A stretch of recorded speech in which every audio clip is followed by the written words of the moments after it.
Hey, good morning everybody. Joey here.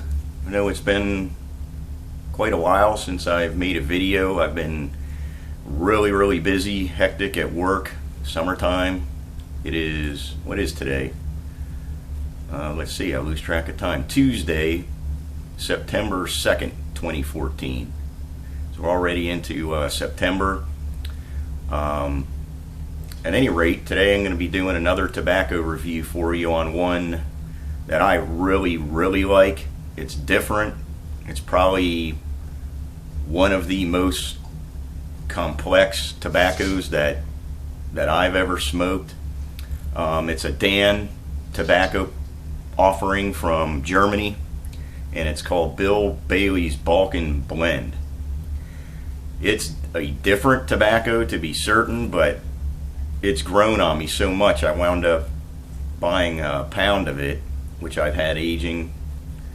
This is probably close to a year now that I put in a mason jar. It is dark fired Kentucky, Syrian Latakia, Oriental or Turkish tobaccos with Perique and Virginias. You can see I've got it in the jar here. I don't know if you can see that very well. You get a pretty good idea of how many different types of tobaccos are in this.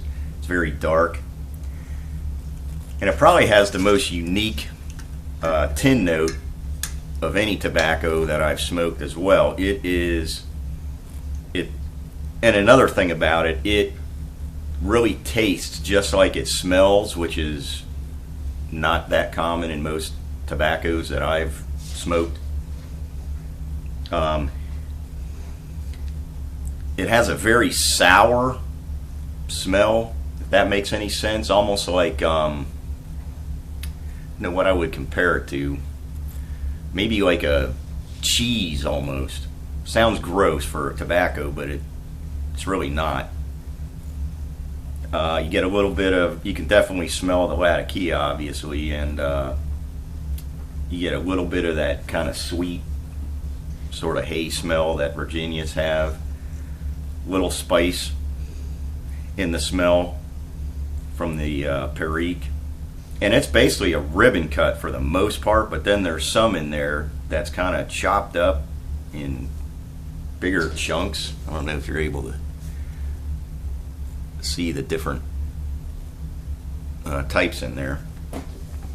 But at any rate, I'll be smoking it this morning. It's about 11 o'clock in my vintage Eric Nording handcarved pipe. I think this was made in 1974.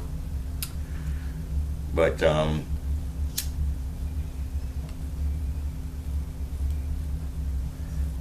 this one gives huge volumes of smoke. And upon the initial light, you get that kind of sour taste I was talking about that the tin note had.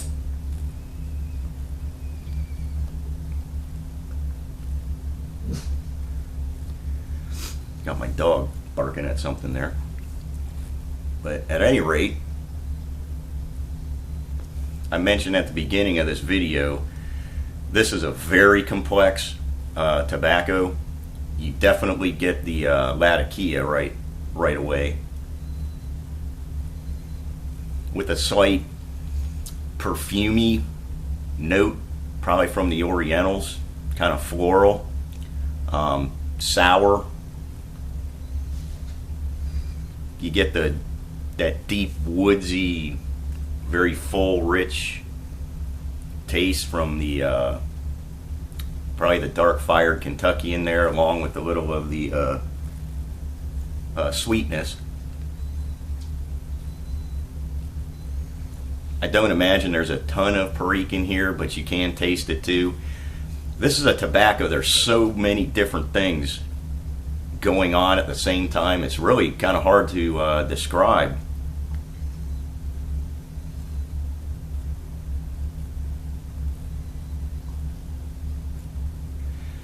But everything, I wouldn't say it blends together. I've smoked quite a bit of this already. At the beginning of the bowl, you can kind of pick each individual thing and then towards the middle of the bowl, it sort of more blends together, but with kind of the same flavor. It's very hard to describe, but it's got no tongue bite at all. It comes ready to smoke right out of the bag or tin, depending on, you know, I've had it in both.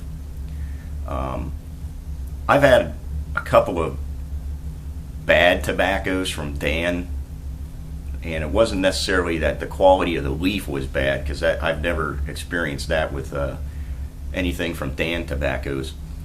But some of the tobaccos I've tried from them have been just had some kind of topping on them that I just did not care for.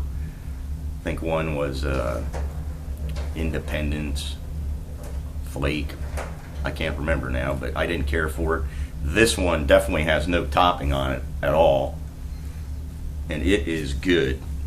It burns very well. Gives you a nice kind of gray, not really white, but a gray ash.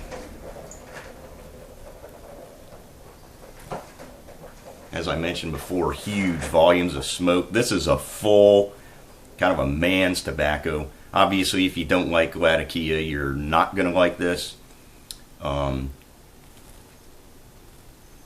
If you don't care for things with perique in it, you'd probably still like this if you can handle a really full-bodied tobacco. The nicotine content, I would say, is probably right about medium, maybe slightly more, but right at about medium, I would put it.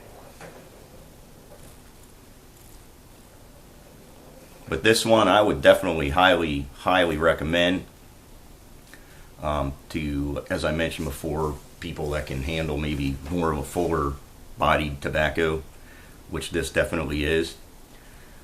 I know, I'm sorry, I can't remember who it was right off the top of my head, but somebody said they noticed I'm always bitching or complaining about the weather here in South Florida. I'm going to do that again, because it's been like 95 degrees here for the past month and a half to 2 months. No signs of letting up. It's probably 92 or 93 already here at 11 o'clock in the morning. The humidity is off the charts. So I'm sitting here waiting for fall to arrive, cool off a little bit. Can actually, it's just really is too hot to do anything outside, yard work and all that.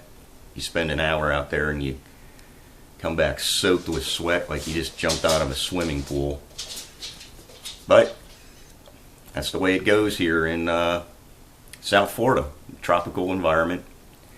At any rate, I'm probably getting long-winded again. I highly recommend this Bill Bailey's Balkan blend.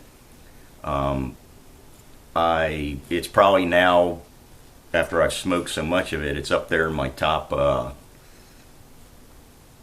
definitely up there in my top 5 pipe tobaccos that I like to smoke.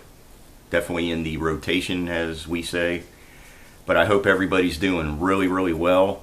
There's a couple more tobaccos that I would like to review that maybe some of you haven't tried, and hopefully I won't take as long to make another video. I apologize. I really just didn't feel like making any videos, and I've been really busy. Went on vacation with my better half. She and I love to ride roller coasters, so we wound up going to Cedar Point, Ohio for 2 days and did nothing but ride roller coasters all day. So if you like riding roller coasters, I highly recommend Cedar Point. It's probably the mecca, so to speak, of roller coaster riders. It was well worth it, and we really enjoyed it. Anyway, I'm off on another tangent again, but again, I hope everybody's doing really well. I hope everything's working out for everybody, and I will see you the next time. Bye.